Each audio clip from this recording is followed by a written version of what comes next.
Welcome back.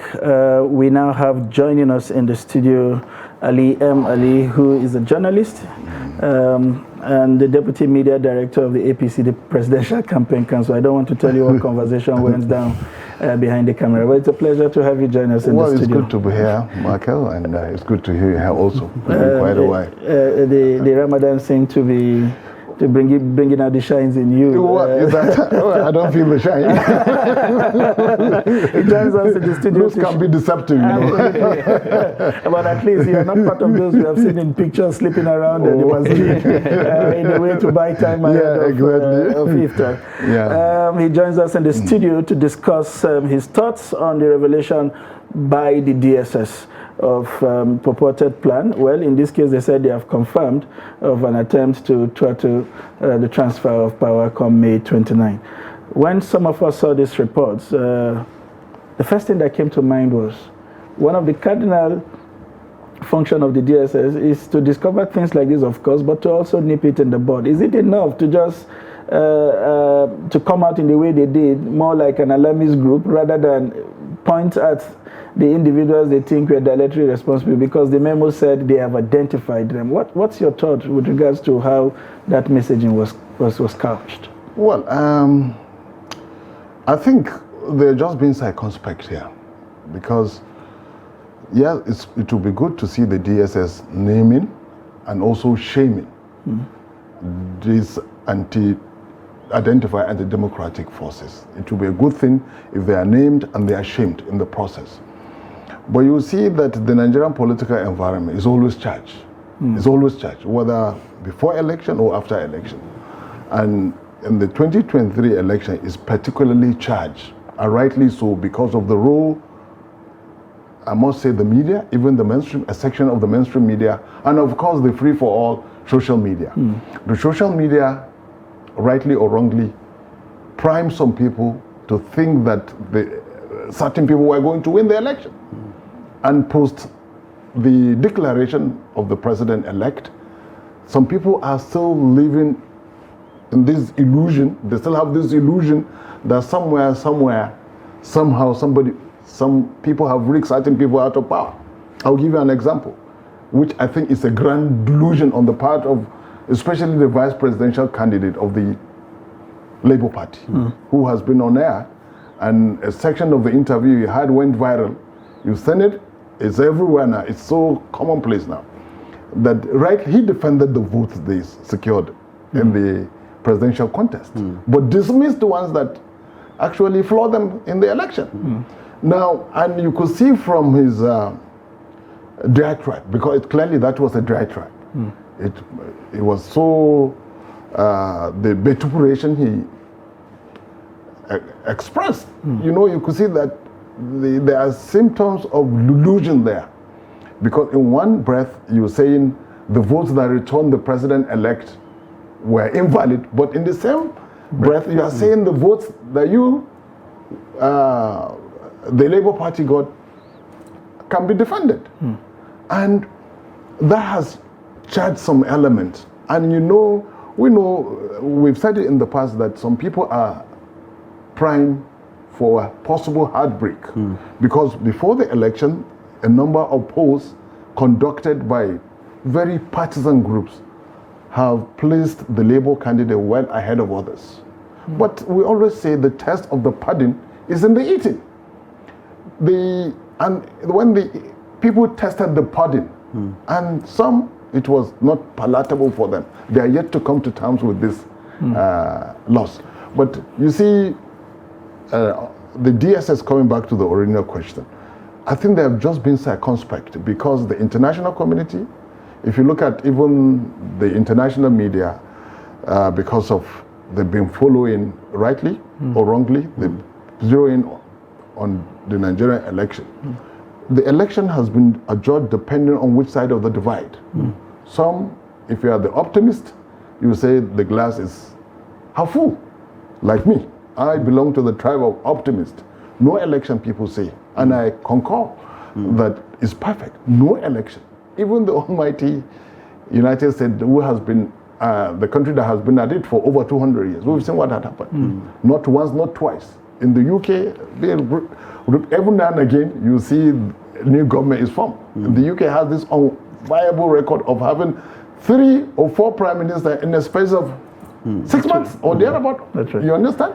But nobody is biting an eyelid. But coming back home, yes, the DSS here, I think they've done a professional thing. In the past, more often than not, as a reporter myself, I've had cause to worry when DSS routinely raises alarm that there are plans to either rock the boat, there are certain elements, but you see that this latest submission by the DSS is not unfounded.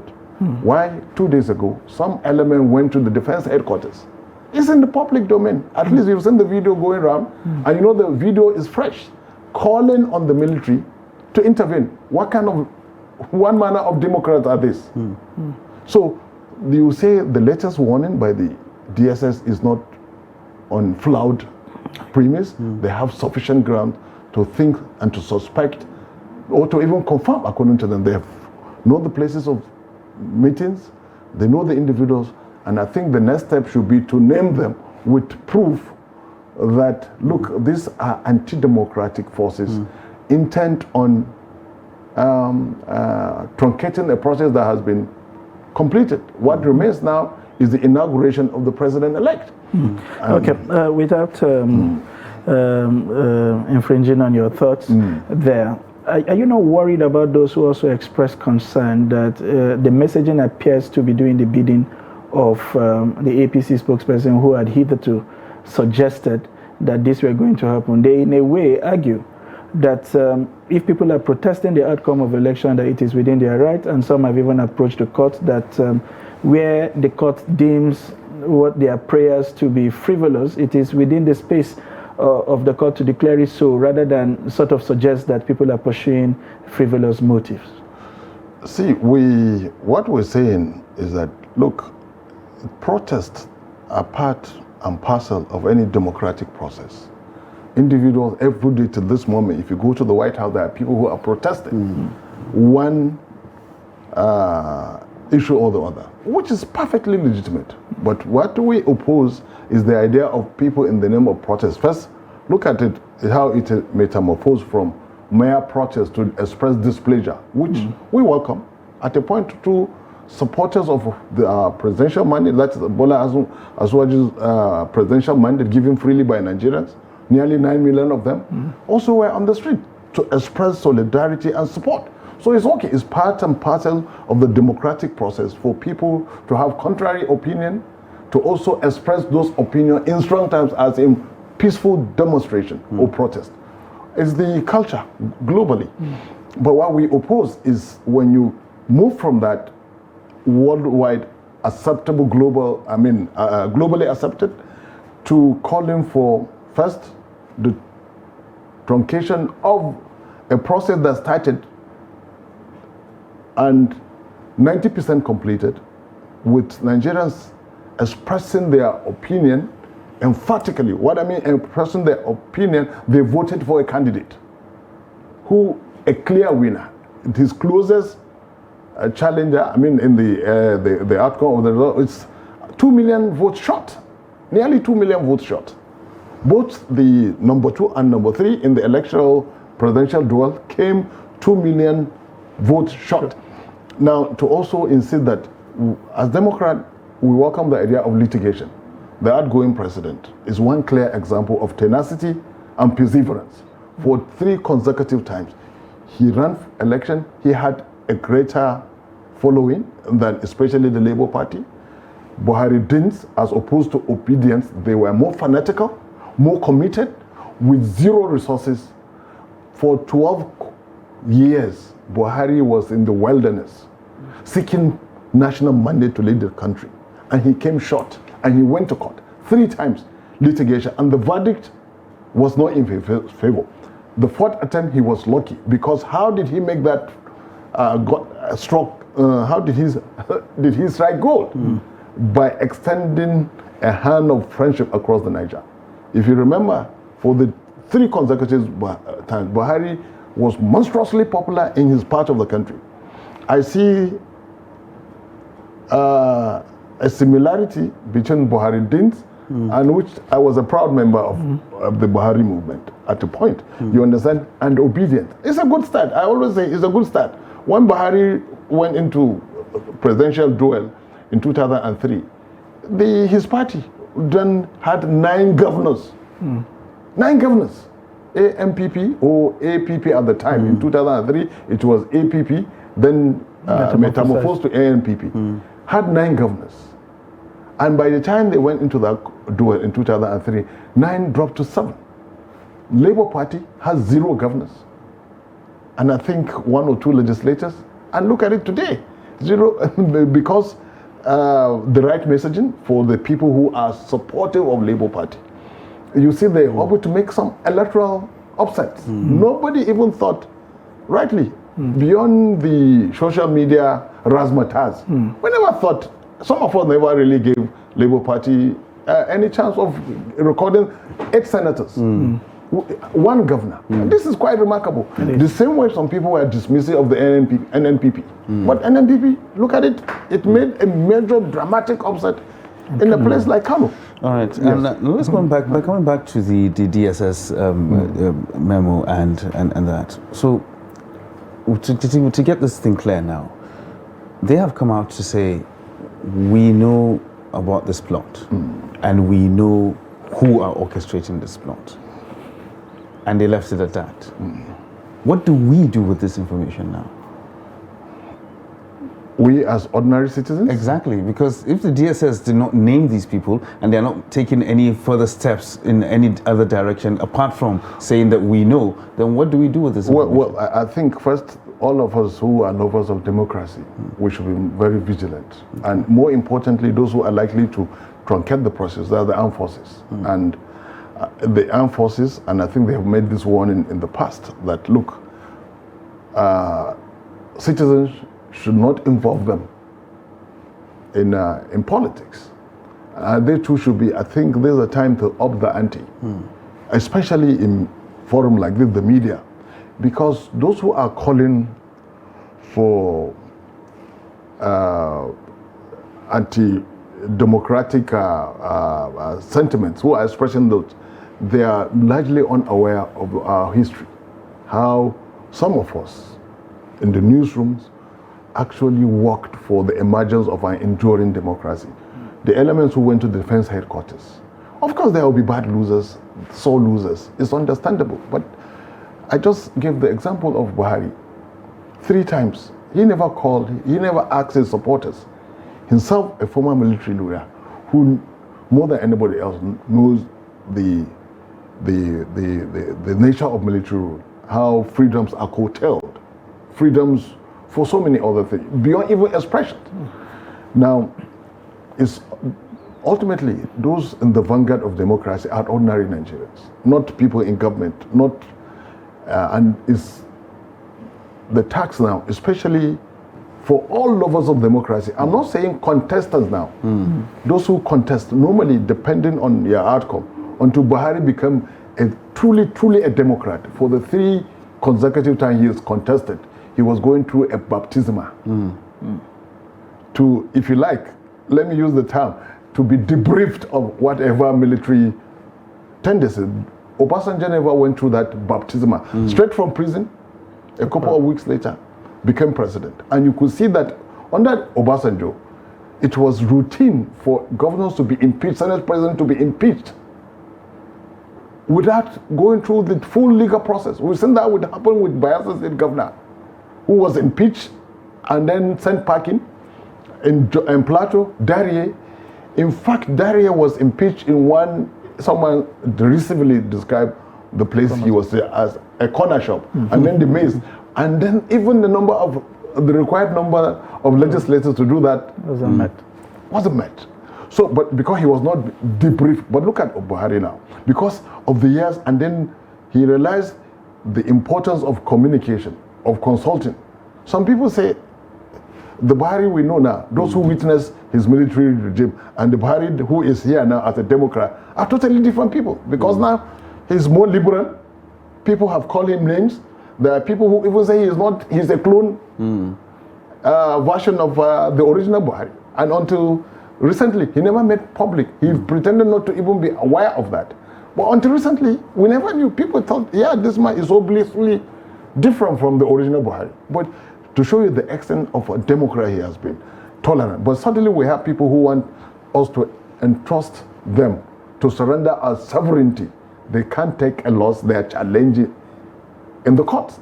They are going well, if you like, they're going off road, so to say. Let me use that expression to truncate the process. That they say they are Democrats now. They believe in the rule of law. They believe in the courts. They believe in litigation. But suddenly going through the back door, you have someone who would have been number 2 citizen speaking like, if you like, someone on the streets. To take you a bit further on some of the innuendos that seem to be coming out from your comments, we have seen political parties and the major contenders coming out to say we are not a party to this. At one point, I think the Labour Party president was even advising his supporters not to show up at the Supreme Court. People have been engaged to pursue the legal case, so showing up and demonstrating doesn't exactly add to that process. We have also seen reactions from other parties like the SDP, and they're saying they believe in the democratic process. They are not in support of anything. Do you think the said people that the DSS is referring to have the blessings of some of the people who participated in the presidential election, or it's just a set of disgruntled elements, like you rightly said, who cannot take a loss, that are mobilizing themselves to act without the blessings of this person? You see, yes, the presidential candidate of the LP has distanced himself in a way to any process that would truncate democracy or that would truncate the transition. But he's clearly at discord with his number 2. And the number 2 couldn't have, I mean, it's just like what we have now, the good cop and the bad cop. We have the good politician and the bad politician now. Whatever the DSS, whether shadowy, whether real or imagined enemies of democracy, the DSS raise alarm, then you say, like I said from the onset, the utterances, which are quite regrettable by the number 2 in the Labour Party, the vice presidential candidate, whatever reservations they have, when you listen to him, and then look at the what he's been saying, then you say, yeah, these suspicions, I mean, this revelation by the DSS is on solid ground. And of course, the smaller parties, I must say, give it to them also, because they're Democrats. They've distanced themselves from that, because it's only, no matter what, let me quote Awolowo here.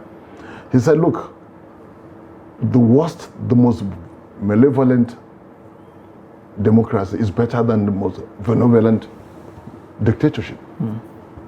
The worst form of democracy is better than the best form of dictatorship. Especially in Africa. But we've seen it somewhere, some people will argue otherwise. Because somewhere in Asia, I'm going around, the reporter and me will say, in Asia, Asian democracies, Asian economy was developed by dictatorship. But then you can juxtapose that what happened in some parts of Africa. Zaire, Uganda, did that bring the prosperity we thought?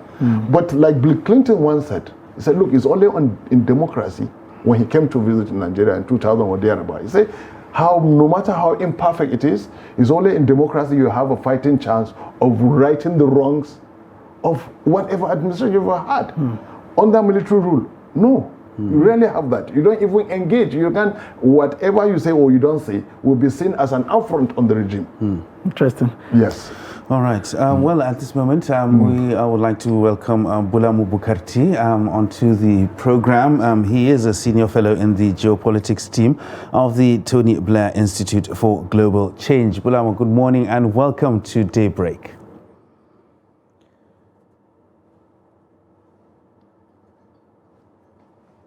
All right, so we can't actually hear you. You've muted the sound on your system. Can you kindly unmute yourself?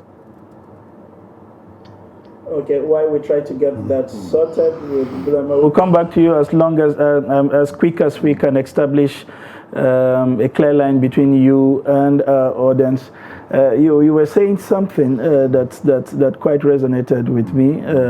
The Hausas will summarize it as Arushe Kowa Erasa kind of politics. Where do you particularly situate this problem? Is it in our failure as a democracy to manage expectations around politicking? Are there institutions that are supposed to moderate conversations that seem to be docile, that sort of give people the impression that what happens in your small cocoon is a reflection of the entirety of the country? Where are we failing, to galvanize or manage expectations, as it were, when it comes to political or election messaging? Unfortunately, you see institutions that should moderate our expectations, or even sometimes, exactly, organize, is they're so intensely political too. Take, for example, the pulpit. The pulpit, rather than have a moderating influence, because we're people of faith. Even the Constitution recognizes that Nigeria is a multi-ethnic, multi-religious entity. So, but you find out that even the clergy, the pulpit, the media, more often than not, tend to either to have a moderating or to influence expectation, to lower, tend to actually exacerbate it now, or to heighten, amplify it. We've seen instances where men from the pulpit prophesize and raise, and then the same vision. This has been part and parcel of Nigeria's political trajectory from the First Republic. So people expectation along the usual lines also, of course. All right. Yeah. I would like you to hold your thought on that. We understand that we now have a clear line with Bukati. Good morning. Morning. Thank you very much for having me. Good. All right. You are Nigerian, of course, but you are sitting in a geolocation that makes you a temporary spectator, as it were. We all seem to be in the ring, and sometimes it's difficult to evaluate how those in the rings are doing. It takes somebody from a bit of distance from the ring to have a clear, to have a proper perspective of all dimensions of issues. What are the perspectives, from the diaspora with regards to how Nigeria has fared in the recent elections, February 25th and, of course, March 18th? No, thank you very much again. Of course, the reaction of Nigerians in diaspora is a reflection of the reaction of Nigerians at home. For me, as someone who studies Nigeria very well with a focus on security, my first reaction, to be honest, was one of relief. It was a deep sigh because the elections came and went without any major or widespread security incident. Because before the elections, we feared that there could be widespread violence, whether from political thugs or from communal violence or from the three major armed groups that we have in the country. So far, so good. The election came and went without any major incident. Of course, there have been isolated incidents of violence in places like Kano, Lagos, and in gubernatorial elections in places like Bauchi. And we urge the security agencies to investigate those arrested, because over 700 people have been arrested for election-related offenses. We urge the security forces to investigate them and prosecute them swiftly, because what we have seen in the past are incidents of election violence in which no one gets arraigned before a court of law and punished. And therefore, that leads to a sense of impunity, because people will think actions do not have consequences. But if those who are guilty of election offenses in the isolated incidents that we saw get punished this time around, that will serve as deterrence to those after them. Now, with regards to the way our democracy has fared over the past 7 elections, in my opinion, to be honest, what we have seen is incremental progress in our democratic process.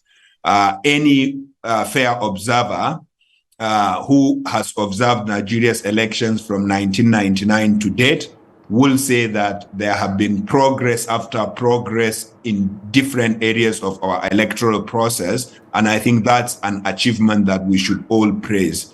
Of course, we know that there were technical and logistical glitches in these elections, especially during the presidential elections. That has been admitted even by the president-elect. He admits that there were glitches. Whether those glitches and logistical challenges were enough to upturn the election is something for the courts to determine. But we also saw progress in the gubernatorial elections when we saw most of the logistical and technical challenges regarding the vivas, the IREV, and punctuality of election officials, all of them sorted in most polling units. Like I said, my reaction, and I believe the reaction of many Nigerians, those of us who are, objective observers, was one of relief. And I think Nigeria is demonstrating to African countries that democracy is in Africa to stay. All right. With that overview of the general elections and whatnot, we're still having some blowback as to conduct of that election. And one of the major things that what we're actually talking about this morning is the DSS going out to say that they have identified a plot by some people to actually foist an interim government on the country because of one reason or the other. How worried should we be in this kind of situation? Well, the idea of an interim government, to be honest, is a complete and utter nonsense. It is alien to our constitution. It is foreign to our laws. It has no basis whatsoever in any law in Nigeria. And it would have been laughable, that idea, if it was not coming from the DSS, that some Nigerians would sit down and start plotting to institute an interim unelected government. It's a ridiculous idea.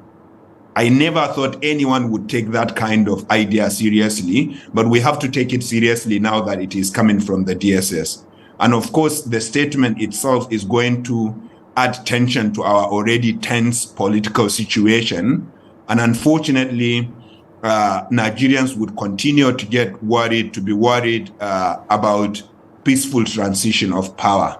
Because what we saw in the election is just one lap of our democracy. Of course, we saw the campaign or electioneering process, and then we saw the real election, the announcement of results. Now some matters are in court, but you need to take it all through until inauguration. That's where we would say you have had peaceful transition of power. If you remember, the US election in 2020 was peaceful, but then the sitting president did not want to hand over power, and therefore there was threat to peaceful transition of power.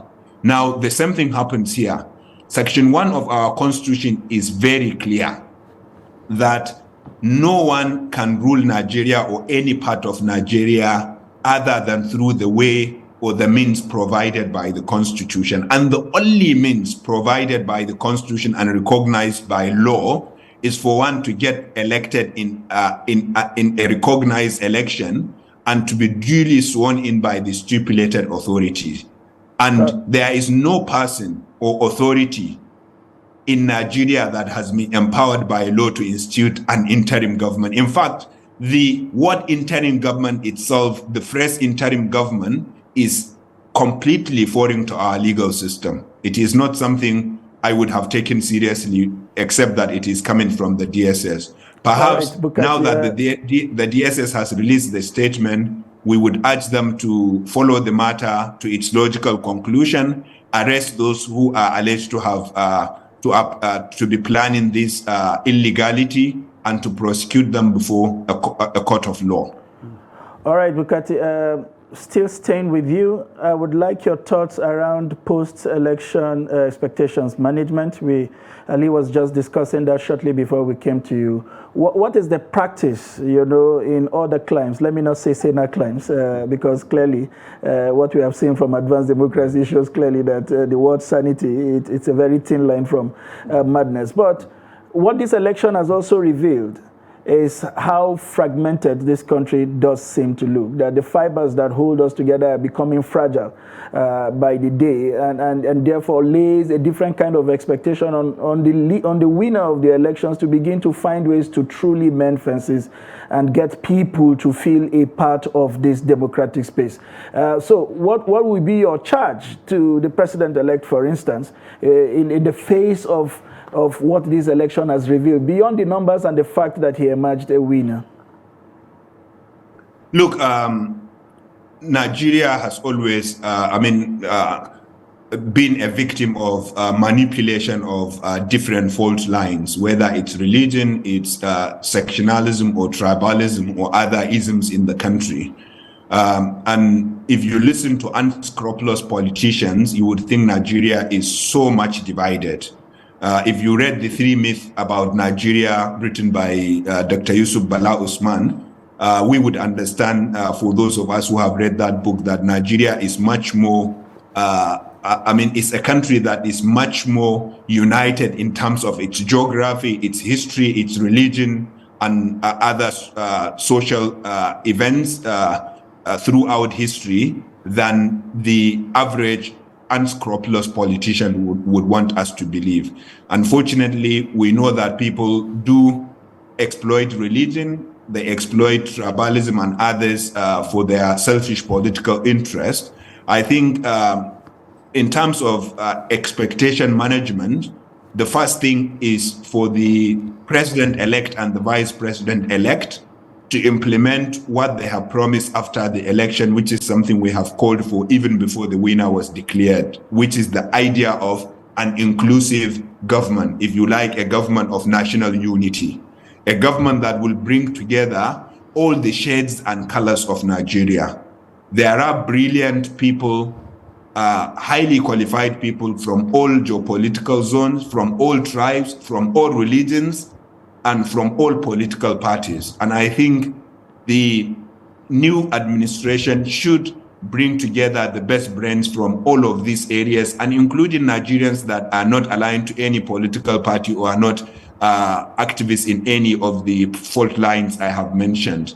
When you have done that, in terms of bringing everyone together in the cabinet, in the government, then you will symbolically would have sent a message to Nigerians that this government is for all. But then you have to go further to also include every part of Nigeria in the government developmental agenda, so that every part of Nigeria will feel carried along in government projects and government activities. And I think it is also for the new administration to be very honest and transparent with Nigerians, to look Nigerians in the eye and tell them that, look, we do have so many challenges that we cannot solve in one day, and no one has the silver bullet or the magic wand, and therefore take Nigerians through the journey of building a great Nigeria and demonstrate that by their example. Thank you. All right, so let me come back to you now.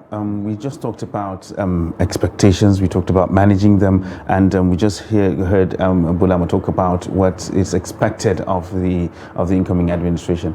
It's easy for us to sit down and talk about a government of national unity, let's bring everybody together and all that. With the diverse nature of our society, how possible is it to have a government that will truly reflect that? Well, you see, the bottom line is the quality of leadership. Mm-hmm. You have to look at the man at the very top. What you see, you have to look at the pedigree of Asuwaji Bola Ahmed Tinubu. If you look at him, if you listen, his life trajectory, being what he is, then you will say perhaps finally in the leadership here, we find someone who truly will lead us to that El Dorado. Because given his track record first as governor of Lagos State, and he's also a known fighter for democracy. We've seen his role, the role he played when he galvanized other Nigerians to actually midwife this democracy in diaspora, outside the shores of this country. So if you look at the nature, because the bottom line, I remember this insight by Chinua Achebe, that the problem of Nigeria is squarely that of leadership. So if you have the round peg, and you can see that from the risks Asiwaju Bola Ahmed Tinubu took, he's prepared to break boundaries, to extend boundaries, to break the ceiling, to test, to treat the part hitherto scared to be treated upon by others. You've seen that. For example, the major risks he took, the Muslim ticket, which was no issue in the past. It has never been an issue. But because some people thought they could have a shortcut to power, they now amplified that division. Like he said, I remember very well, Yusuf Bala Usman, I think Bukarchi fleetingly mentioned that Nigeria's problem, really, people at the bottom of the social ladder, we've existed long before colonial intrusion. There have been some semblance of interaction between and among the various disparate regions of the Nigerian state. People have interacted. You can see that from the morphology and the lexicon, the grammar of various ethnic groups in Nigeria. You can see there's been this close trade and even political affinities between and among the various disparate, but because of politics, some people want to take a shortcut. Now, this is where Tinubu, you will say, is the real deal. And is a man who is prepared, and he has won beforehand. He is not the sort that will shy away. Look at the challenges, the hurdles he had to cross to get to where he is now. Mobilizing all Nigerians. For example, we all know the unpopular currency swap, what it cost, and how a lot of people thought it was going to cost the APC the presidential slot. The energy crashes that happened before then, and in every of these challenges, he never shied away to express his opinion in full glare of public, as opposed to others. So with the right leadership, which I'm assuring you and assuring Nigerians, Asiwaju, with the right leadership, and he said it even in his acceptance speech, and not too long ago, that look, region faith will not determine his appointment. And we've seen that happen at a miniature level, at a micro level in Lagos. In Lagos, we all know when he was governor, he assembled a rainbow coalition, if you like that expression. He assembled Nigerians depending on their competencies. I am not promoting or have not promoted Asiwaju because I am from a particular part of the country. He identified, look, if I must, we need people who can really do the work. And that's why I'm even in the studio here. So with the right leadership, all other things, and with discipline, but of course, that's quite a tough, because you also have to do some balancing act. All politicians worldwide do that balancing act. But then when you put round pegs, what do you call it now? What's the expression? Round pegs and round holes. Round holes. Then you're home and dry. Interesting. As we drill down to the end of this conversation, you said something I was going to ask about, but you touched it fleetingly. We talked about managing expectation from Nigerians. We know that the campaign team was really very huge, and Nigerians can vow that everybody who went into that team went in principally for Asiwaju's sake. People were also looking at what intrinsic benefits they were going to get out of a win. How do we then begin to get to the point where people can just say, my job begins and ends with just ensuring that the party emerge victorious? Governor El-Rufai said something to him shortly after the emergence to say that he shouldn't be pressured to think that all those who are behind him singing Asiwaju for Nigeria must be compensated in when it comes to putting his cabinet together. And Bukati also alluded to picking people who are competent and reflective. What is your messaging to people like you who are taking up this task to be part of this history on how to manage expectations and allow him the free hand to choose the team he thinks would help him deliver? I think first, like people say all the time, I just made that allusion, round pegs and round holes. But you see, like I said, in a country like ours, you have to also balance certain political interests. Essentially, most times, people with certain competencies are also not politicians. And you need the people who can sway votes for you to have the executive authority to do the right thing. So it's a very tricky one. But I believe strongly that Asiwaju, given his ability, he described himself that he's a talent hunter. And before he got here, he built his bridge long ago. He crossed it long before he got to that bridge. He prepared for this long time ago, decades ago. He prepared for that. And that's why one attempt, he struck gold, because he prepared. And you know how he prepared. In 2007, when he realized that the national mood does not favor a southerner, I mean, he made available his platform to Atiku Abubakar. 2011 too, he made his platform available to Nuhu Ribadu. So with that in mind, he is the sort that would sacrifice to competence, because he said he has a lot at stake, because he promised big. And he's going to deliver big. All right. Yes. Quickly, Bukati, can we have you in 30 seconds give us your final thoughts on this conversation? Sure. My brother Ali Ali did speak about the responsibilities of leadership, and when he mentioned Chinua Achebe's the trouble with Nigeria, it reminded me of Chinua Achebe's debate with Abubakar Gimba, who wrote the letter to the unborn child, in which he argued that the problem of Nigeria lies squarely with the followership, not the leadership. And for me, I think it is a bit of both. It is not either or. As Ali said, leadership has a responsibility, but we as followers, we also have a responsibility. We were earlier talking about the DSS statement, and one of the ways the DSS mentioned some people wanted to disrupt our democracy is by instigating mass violent protests. If they were going to do that, they would use Nigerians. And therefore, my call to the followers is for us to be good followers as much as we need good leadership. And I think it is the duty and responsibility of every Nigerian to shun away from anything, to shun anything that will damage our democracy. If people are aggrieved, they are legitimately entitled to approach courts of law and to ask for courts intervention. But it is not right for people to instigate violence in order to disrupt an inauguration. Now, the final point is for our courts, because in the DSS statement, there is this allusion that some people, one of the other ways these people are trying to disrupt our democracy is by applying for or getting frivolous court injunctions. Of course, I wouldn't judge a court's injunction frivolous, and I don't think it is the duty of the DSS, within the power of the DSS to do that. It is for appellate courts to determine. But I would urge our courts to be very careful in issuing orders, especially ex parte orders. Ex parte orders are discretionary, but they are by law supposed to be issued judicially and judiciously. We have seen a few weeks ago how INEC was almost stopped from the gubernatorial election because of a court order, and therefore we should be careful about the orders we would give to not destroy our democracy. Thank you very much, Bulama. I wish we had more time to allow you to expound on those thoughts, but I'm sorry this is the much that time would allow us to take. It's been a pleasure talking to you and with you from the diaspora. We look forward to when you will round up whatever you are doing and come back to contribute effectively to governance and leadership in Nigeria. Thank you very much for your time. No, thank you very much. I am also very much looking forward to coming home and giving our quota to taking our country forward. Thank you very much for your fantastic job. And in the studio, we want to thank Ali Ali, one of us who is on sabbaticals. We don't know how long that is going to be.